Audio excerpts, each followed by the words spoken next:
Friends, ఈ మధ్య కాలంలో రీసెంట్ గా ఇండియా పాకిస్తాన్ ఆపరేషన్ సింధూర్ తో పెద్ద యుద్ధమే జరిగింది. అయితే ఈ యుద్ధంలో ఇండియా సైడ్ నిలబడిన దేశం ఏదైనా ఉంది అంటే అది ఒకే ఒక దేశం, రష్యా.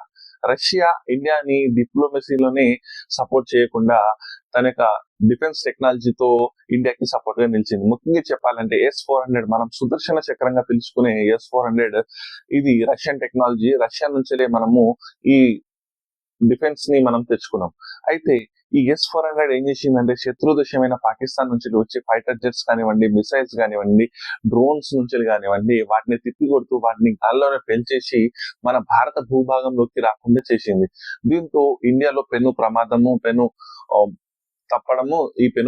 తప్పడం వల్ల ఎక్కువ నష్టం అయితే జరగలేదు. అయితే ఇలాంటిదే శత్రు దేశమైన పాకిస్తాన్ కి సపోర్ట్ గా నిలిచిన దేశాలు ఉన్నాయి. అందులో ముఖ్యంగా చెప్పాలంటే ఒకటి చైనా, అయితే ఇంకొకటి టర్కీ, మరియు దాంతో పాటు గుంటనక్కలో ఉంటూ శాంతిని ప్రకటించాను, రెండు దేశాల మధ్య నేను సమయం పాటించాను, రెండు దేశాన్ని సీజ్ఫైర్ చేయించానని చెప్పుకునే అమెరికా. ఎందుకంటే అమెరికా వార్ కేవలం ఇండియా పైన ఉగ్రదాడి జరిగిన తర్వాత దానికి ప్రతికార చర్య తీసుకుంటే ఇండియన్స్ ఈ వార్ ఆపేయాలి, లేకుంటే దీని నుంచి పెద్ద ప్రాబ్లమ్స్ ఫేస్ చేయాల్సి వస్తాయని చెప్పి ఇండియాను కూడా బ్లాక్ మెయిల్ చేయడం జరిగింది అమెరికా. అయితే చైనా ఏం సపోర్ట్ చేసిందంటే చైనా నుంచే ఆర్మ్ డిఫెన్స్ ఫోర్సెస్ అనేటి, దాని తర్వాత ఆర్మ్ ఎక్విప్మెంట్ పాకిస్తాన్ కి అనేది. ముఖ్యంగా చెప్పాలంటే పాకిస్తాన్ ఈ వార్ లో వాడిన ఎక్విప్మెంట్స్ ఏదైనా ఉంది అంటే అందులో ముఖ్యంగా ఫైటర్ జెట్స్ కానివ్వండి, మిసైల్స్ కానివ్వండి, చైనా నుంచే ఇవి దిగుమతి చేసుకుంది. దాంతో పాటుగా చైనాది ఇవి పాకిస్తాన్ కి కొన్ని ఫ్రీగా కూడా ఇచ్చింది ఇండియా పైన వార్ కి అని చెప్పి కొన్ని రూమర్స్ కూడా వస్తున్నాయి. దీంతో పాటుగా టర్కీ నుంచి డ్రోన్ సిస్టమ్ ని చైనా తీసుకోవడం జరిగింది. టర్కీ ఈ వార్ లో పాకిస్తాన్ కి డ్రోన్స్ అనేవి సహాయపడింది. అయితే ఇలా సహాయపడడంతో ఇండియా టర్కీ పైన కొన్ని శాంక్షన్స్ విధించింది. ముఖ్యంగా చెప్పాలంటే ఇండియన్ సిటిజన్స్ కూడా కొన్ని వందలలో టర్కీ ట్రావెల్ చేసేవారు వారి యొక్క ట్రావెల్ ట్రిప్ ని టర్కీ నుంచి క్యాన్సిల్ చేసుకోవడం జరిగింది. దాని తర్వాత ఇండియన్ గవర్నమెంట్ కూడా చాలా ఆంక్షలు విధించడం జరిగింది టర్కీ పైన, టర్కీ గూడ్స్ పైన, టర్కీ ట్రావెల్ పైన. అయితే దీంతో టర్కీకి ఆర్థిక నష్టము, దాంతో పాటు టర్కీకి తెలిసి రావాలి ఇండియన్ వాల్యూ ఏంటి అనేది మనం చూపెట్టుకోగలిగాం. కానీ డైరెక్ట్ గా అందరికంటే ముందు డైరెక్ట్ గా చైనా పాకిస్తాన్ కి సపోర్ట్ చేయడమే కాకుండా వారి డిఫెన్స్ టెక్నాలజీ అయిన ఫైటర్ జెట్స్ కానివ్వండి, లేకుంటే మిసైల్స్ కానివ్వండి, డైరెక్ట్ గా పాకిస్తాన్ సపోర్ట్ చేసింది.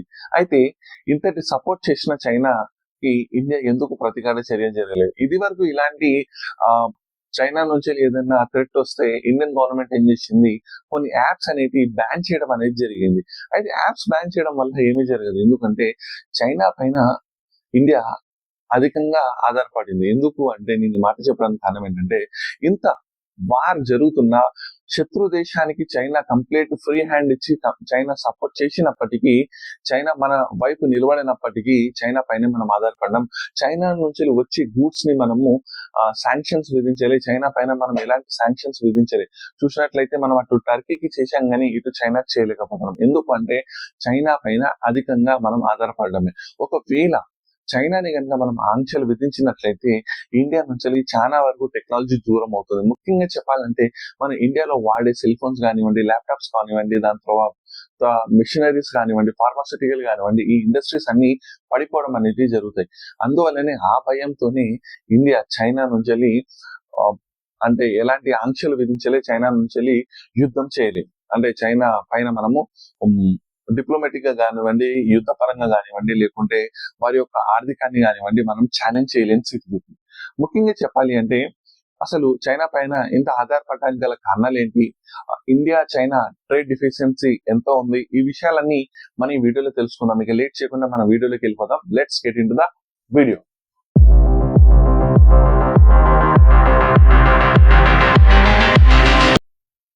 Hi friends, welcome back to my channel Sai talks. Friends, ఈ రోజు మనము ఇండియా చైనా పైన ఎంతలా ఆధారపడింది అనే దానిపైన మనం మాట్లాడుతున్నాం. ముఖ్యంగా ఆపరేషన్ సింధూర్ టైంలో పాకిస్తాన్ కి డైరెక్ట్ గా చైనా సపోర్ట్ చేసినప్పటికీ అలాంటి దేశాన్ని మనం ఎందుకు బ్యాన్ చేయలేకపోతున్నాం, అక్కడి ప్రోడక్ట్స్ ని ఎందుకు బ్యాన్ చేయలేకపోతున్నాం అంటే చైనా టర్కీలో ఈ విషయాలు జరుగుతూ మనం టర్కీని బ్యాన్ చేశాం, టర్కీని దూరం పెట్టాం. అలాంటి చైనాని ఎందుకు చేయలేకపోతున్నాము అంటే ముఖ్యంగా చెప్పాలంటే ఈ రోజు భారతదేశంలో ఎక్కువ దిగుమతి అయి ఎక్కువ సరఫరా ఐటమ్స్ లలో చైనా నుంచెలే దాదాపు 50% గూడ్స్ అనేది మనము ఇంపోర్ట్ చేసుకోవడం అనేది జరుగుతుంది. ముఖ్యంగా చెప్పాలి అంటే ఇండియా ఏ సెక్టార్స్ లలో చైనా పైన డిపెండ్ అయిందంటే ముఖ్యంగా ఎలక్ట్రిక్ డిపార్ట్మెంట్ లో చైనా పైన డిపెండ్ అయింది, టెలికాం డిపార్ట్మెంట్ లో, టెక్నాలజీ విషయంలో, దాంతో పాటుగా చిన్న ఇండస్ట్రీస్ విషయంలో, ఫార్మాసిటికల్ సెక్టార్ లో, దాంతో పాటుగా కెమికల్ సెక్టార్లలో ఇండియా చైనా పైన విపరీతంగా డిపెండెన్సీ అయితే ఉంది.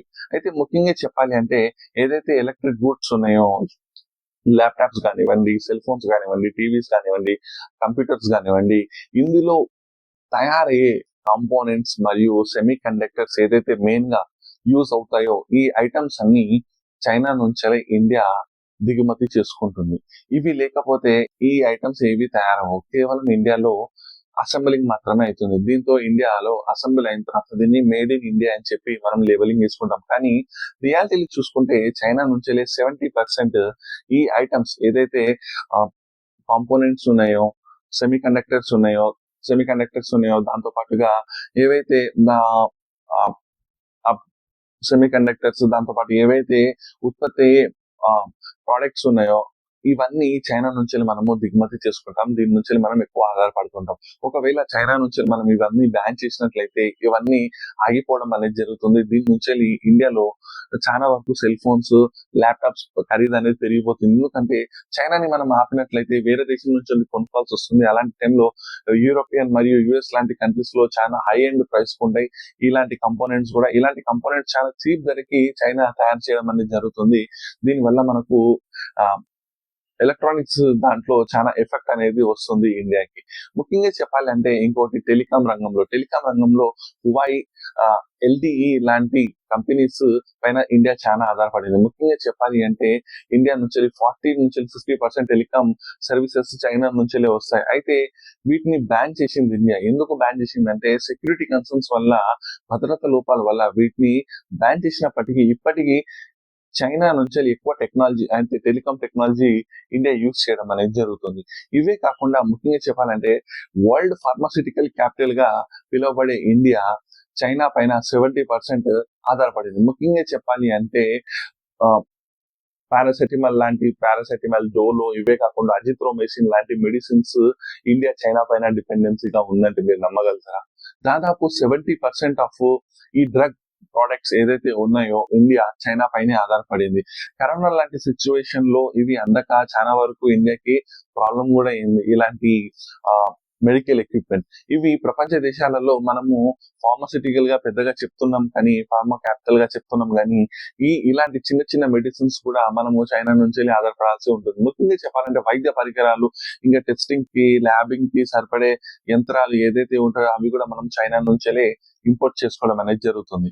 దీని వల్ల కూడా ఇండియా డిపెండెన్సీ చైనా పైన ఎంత ఉందో మనకు క్లియర్ గా తెలుస్తుంది. ఇది ఒకవేళ ఆగిపోవడం అనేది జరిగితే ముఖ్యంగా మనకు టాబ్లెట్స్ విషయంలో రేట్స్ అనేవి చాలా పెరిగిపోతాయి. దాంతో పాటుగా ఈ యంత్రాలు కూడా లేకపోవడం వల్ల చైనాలో చాలా చీప్ అండ్ బెస్ట్ ప్రైజెస్ కి మనకు ఈ మిషనరీస్ కూడా దొరుకుతూ ఉంటాయి. ఇలాంటి మిషనరీస్ కూడా మనకు ఇక్కడ నుంచి మనము ట్రేడ్ ఆపేసినట్లయితే వేరే దేశాలలో కొనుక్కోవాల్సి వస్తుంది. అక్కడ ప్రైస్ అనేది చాలా ఎక్కువ. ఇలాంటి ఐటమ్స్ ని మనము ఇండియాలో తయారు చేస్తే చాలా బాగుంటుందని చెప్పి నా యొక్క ఒపీనియన్. దీంతో పాటుగా ఇండియాలో ఎంఎస్ఎంఈ అంటే చిన్న మరియు మధ్య తరగతి కంపెనీస్ అయితే, స్టార్ట్అప్స్ ఏదైతే ఉంటాయో అందులో ముఖ్యంగా చెప్పాలి అంటే కెమికల్స్ కానివ్వండి, టెక్స్టైల్ కానివ్వండి, దాంతో పాటుగా గ్లాస్ ఐటమ్స్ కానివ్వండి, ఫర్నిచర్ కానివ్వండి, ఇవన్నీ కూడా చైనా నుంచే ఈ గూడ్స్ అనేవి మనము దిగుమతి చేసుకోవడం జరుగుతుంది.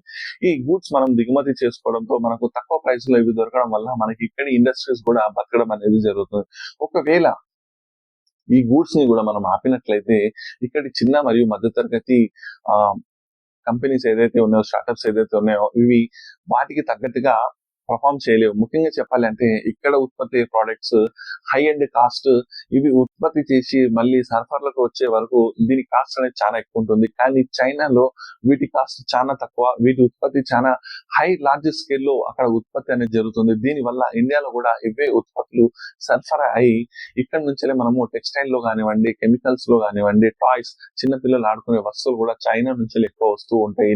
ప్రతి ఒక్క ఇంట్లో చైనాకి సంబంధించిన ప్రొడక్ట్స్ ఉంటాయి. దీంతో పాటుగా ఈ గ్లాస్ ఐటమ్స్ ఏదైతే ఉంటాయో అవి కూడా, ఈ ఫర్నిచర్ కూడా చైనా నుంచే వస్తూ ఉంటుంది.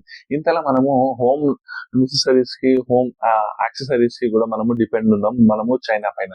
దీంతో పాటుగా ముఖ్యంగా చెప్పాలి అంటే ఇంతలా చైనా వాటి యొక్క గూడ్స్ ని ఎక్కువ ఉంచడానికి గల కారణం ఏంటి అంటే, గూడ్స్ ఎక్కువ ఇండియాలో ఎక్స్పోర్ట్ చేయడానికి, ఇండియా ఇన్ని గూడ్స్ ఇండియాలో ఇంపోర్ట్ చేసుకోవడానికి గల ముఖ్య కారణం ఏంటంటే, చైనా ఇంతలా ఎదగడానికి గల కారణం ఏంటంటే, ట్రేడ్ డిఫిషియన్సీ చాలా ఉంది ఇండియా మరియు చైనా మధ్యలో. ముఖ్యంగా చెప్పాలంటే చైనా ఇండియాకి ఎంత ఎక్స్పోర్ట్ చేస్తుంది అంటే $113 బిలియన్, $113 బిలియన్ చైనా ఇండియాకి ఎక్స్పోర్ట్ చేస్తుంది. బదులుగా ఇండియా కేవలం 1445 బిలియన్ మాత్రమే ఎక్స్పోర్ట్ చేస్తుంది. అంటే దాదాపు $15 బిలియన్ మాత్రమే ఇండియా నుంచి చైనాకి ఎక్స్పోర్ట్ అవుతుంది.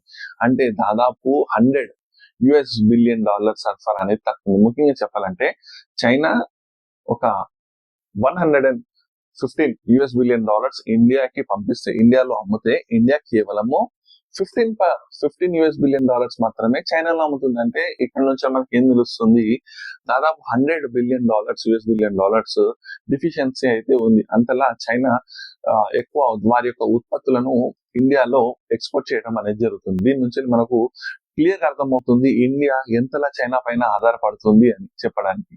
అయితే ఇంతలా ఆధారపడడానికి గల కారణం ఏంటి, చైనా ఇంతలా ముందుకెళ్ళడానికి గల కారణం ఏంటంటే R&D, research and development and innovations. ఎందుకు అంటే చైనా తన యొక్క జీడిపి, అయితే చైనా జీడిపి ఏదైతే ఉందో $18 ట్రిలియన్, $18 ట్రిలియన్ ఉంది. అందులో నుంచి 3.5% ఈ R&D and innovations, research and development and innovations కి చైనా ఉపయోగించడం జరుగుతుంది. దీనివల్ల అక్కడికి మధ్య తరగతి చిన్న కంపెనీస్, ఇండస్ట్రీస్ ఏదైతే ఉన్నాయో, మ్యానుఫ్యాక్చరింగ్ ఇండస్ట్రీస్, వారికి సపోర్ట్ దొరుకుతుంది. దాంతో పాటుగా అక్కడ ఇలాంటి కంపెనీస్ కి సబ్సిడీస్ ఇవ్వడం వల్ల, ప్రోత్సహించడం వల్ల ఇవి ఇంకా బాగా పర్ఫామ్ చేస్తున్నాయి. అయితే ఇండియన్ జీడిపి ఏదైతే $4 ట్రిలియన్, మాక్సిమం ఇండియాలో $4 ట్రిలియన్ జీడిపి ఉంది. దాంట్లో నుంచి కేవలం 0.75% మాత్రమే మనము రీసెర్చ్ అండ్ డెవలప్మెంట్ మరియు ఇన్నోవేషన్స్ యూజ్ చేస్తున్నాం. దీనివల్ల మనకు క్లియర్ గా అర్థమవుతుంది చైనా ఎంతలా ముందుంది, మనం ఎంతలా ఎన్నుకున్నాం. ఇవి మనకు ఇస్రో లాంటి దాంట్లో కూడా మనకు ఎంతో టెక్నికల్ గా సపోర్ట్ ఉంది చైనా మరియు US. సో దీని వల్ల మనకు అర్థమవుతుంది ఇండియా ఎంతలా వెనుకబడింది. ఇండియా కూడా రీసెర్చ్ అండ్ డెవలప్మెంట్ పైన మరియు ఇన్నోవేషన్స్ పైన ఎక్కువ ఇన్వెస్ట్మెంట్ చేసి, ఎడ్యుకేషన్ పైన ఎక్కువ ఇన్వెస్ట్మెంట్ చేసినట్లయితే మనకు క్లియర్ గా ఈ డెఫిషియన్స్ నుంచి, దాని నుంచి, చైనా టెక్నాలజీ నుంచి మనం తగ్గించుకున్నట్లయితే, ఎందుకంటే ఇప్పుడు ప్రజెంట్ చైనా వాళ్ళని ఛాలెంజ్ విసురుతుంది. ముఖ్యంగా చెప్పాలంటే ఇండియాలో యాపిల్ కంపెనీ మ్యానుఫ్యాక్చరింగ్ యూనిట్ అనేది స్టార్ట్ చేసింది. అయితే ఈ యాపిల్ మ్యానుఫ్యాక్చరింగ్ యూనిట్ లో ఎవరైతే సీనియర్ ఇంజనీర్స్ ఉన్నారో, అంటే ట్రైన్ చేసే ఇంజనీర్స్, వారు చైనాకి సంబంధించి ఇంజనీర్స్. అయితే చైనా ఏం చేసింది, ఇండియా మ్యానుఫ్యాక్చరింగ్ యూనిట్ గా ఎదిగితే రేపటి రోజు చైనాకి కాంపిటీటర్ అయితే అని చెప్పి ఎవరైతే ఈ ట్రైనింగ్ ఇస్తారో 300 ఈ ఇంజనీర్స్ ని చైనా వెనక్కి పిలుచుకోవడం జరిగింది. దాంతో పాటు పాకిస్తాన్ ని ఉసగొలిపి, పాకిస్తాన్ త్రూ ఈ టెర్రరిస్టులను ఇండియాలో పంపించి, ఇండియాలో ఇన్కమంసీ ఉంది, ఇండియాలో టెర్రరిజం ఉంది అని చెప్పి ఇండియాలో వచ్చే ఏదైతే ఇన్వెస్ట్మెంట్స్ ఉంటాయో దాన్ని ఆపడానికి ట్రై చేస్తుంది చైనా. ఇలాంటి విషయాలను, అంటే ట్రేడ్ విషయంలో ఇంత ముందు ఉంది ఇండియా, ఇంత వెనుకుంది, ఇంత ఆధారపడి ఉంది చైనా పైన. దాంతో పాటుగా ఎంతలా ఆధారపడడం వల్ల ఇండియాకి ఎంత ఎకానమీ లాస్, దాంతో పాటుగా రేపటి రోజు యుద్ధం కనుక డైరెక్ట్ గా వచ్చినా మనము చైనాని వదలలేని పరిస్థితి ఏర్పడింది. ఇంతలా ఆధారపడడం, ఇంట్లో ప్రతి వస్తువు, సెల్ ఫోన్ కానివ్వండి, ల్యాప్టాప్ కానివ్వండి, పిల్లలు ఆడుకునే వస్తువులు కానివ్వండి, మనము తీసుకునే మందులు కానివ్వండి, దాంతో పాటుగా ఇంకా మిషనరీస్, ఎలాంటి మిషనరీస్ అయినా, ఈ మిషనరీస్ అన్ని మనము చైనా పైన ఎంతలా డిపెండ్ అయ్యాం. అయితే ఈ డిపెండెన్సీ అనేది తగ్గాలి. ఇండియాలో కూడా పేరుకే మేక్ ఇన్ ఇండియా అని ఉంది, కానీ కేవలం ఇక్కడ అసెంబ్లింగ్ ఇండియా మాత్రమే జరుగుతుంది. అంటే చైనా నుంచి ఉత్పత్తి అయ్యే రా ప్రోడక్ట్స్ కానివ్వండి, ఉత్పత్తి అయ్యే ప్రోడక్ట్స్ కానివ్వండి, ఇండియాలోకి రావడం, ఆ సెమీ కండక్టర్స్, ఆ కాంపోనెంట్స్, ఇవన్నీ వీటిని ఇండియా మళ్ళీ ఏం చేస్తుంది, కేవలం అసెంబ్లింగ్ చేసి మార్కెట్ లోకి వదిలేస్తుంది. అలా వదలకుండా ఇండియాలో కూడా సెమీ కండక్టర్స్ ఎక్కువ ప్రొడ్యూస్ చేయాలి, ఇండియాలో కూడా చిన్న చిన్న మెడిసిన్స్, డ్రగ్ లాంటివి ఇంకా ఇంప్రూవ్ అవ్వాలి, ఇక్కడనే తయారవ్వాలి. ఏదైతే పారాసెటమాల్ ఉందో, అజిత్రోమైసిన్ ఉందో లాంటి యాంటీబయాటిక్స్ కానివ్వండి, ఇవన్నీ ఇండియాలో ఇంకా ప్రొడక్షన్ ఎక్కువ జరగాలి. దాంతో పాటుగా ఇండియాలో చిన్న మరియు మధ్య తరగతి కంపెనీస్ ఏదైతే ఉన్నాయో అందులో ప్రొడక్షన్ ఎక్కువ జరగాలి, అందులో మ్యానుఫ్యాక్చరింగ్ ఎక్కువ జరగాలి. R&Dకి ఇంకెక్కువ మన బడ్జెట్ నుంచి కేటాయిస్తే బాగుంటుంది. ఎందుకంటే $18 ట్రిలియన్ లోని 3.5 అంటే మనము కేవలం $4 ట్రిలియన్ లోనే 0.75 చాలా తక్కువ ఉన్నాం. అలాంటిది మినిమం 1 to 2% అయినా మనము ఈ రీసెర్చ్ అండ్ డెవలప్మెంట్ లో మనము కేటాయించాలి ఈ డబ్బంతా. అలా చేయడం వల్ల ఇండియా రేపటి రోజు చైనా డిపెండెన్సీ తగ్గడం వల్ల మనకు రేపటి రోజు మన దేశానికే కాకుండా ప్రపంచ దేశాలకు కూడా మనం ఎక్స్పోర్ట్ చేయగలుగుతాం. దీని నుంచి మన ఎకానమీ అనేది బూస్ట్ అవుతుంది. ఆశిద్దాం ఇండియన్ గవర్నమెంట్ మరిన్ని స్టెప్స్ మంచి తీసుకొని చైనాని రేపటి రోజు బీట్ చేసే స్థాయికి మనం ఎదగాలని చెప్పి. నా వీడియో కనుక మీకు నచ్చినట్లయితే ప్లీజ్ లైక్, షేర్ చేయండి, సబ్స్క్రైబ్ మాత్రం మర్చిపోకండి. ఈ టాపిక్ ఇంతే గైస్. ప్లీజ్ ఈ టాపిక్ మీకు నచ్చిందని చెప్పి ఆశిస్తున్నాను. రేపటి రోజు ఇంకొక అవేర్నెస్ వీడియోతో, ఇంకొక ఇంట్రెస్టింగ్ వీడియోతో నేను ముందుకు వస్తాను. అంతటి వరకు బై బై ఫ్రెండ్స్.